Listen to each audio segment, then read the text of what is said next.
Now you remember we talked about why there is suffering in the first place. Does anybody remember that? Why do we suffer?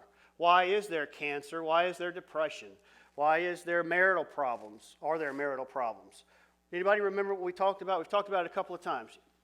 Right, so we chose not to obey God, and in doing that, what we did was we pushed away our source of life. Do you remember me talking about that a couple of times now? We pushed away our source of life. So what God did when we sinned, and Adam sinned, is he withdrew some of his power to sustain life.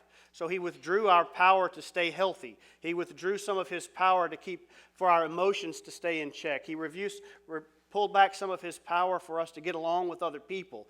He pulled back some of his power in nature to keep storms from coming and things like that. So God has withdrawn some of that power. We have separated ourselves from our source of life, and so we have death. But in death, God still uses it for his good purposes. And we talked about that a few weeks ago. Do you remember the 5 things that God does through suffering? The 5 ways that God, even though it's here, he still uses it for his good. Does anybody remember those 5?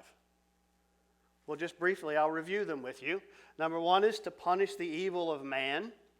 So God uses suffering to punish wicked people. In other words, you don't always get by with everything you try to do. God makes you pay sometimes. The second is to drive the lost to repentance. So he's using it to bring people to humble us so that we will believe. Has anybody in here come to know Christ after being in a trial? I did.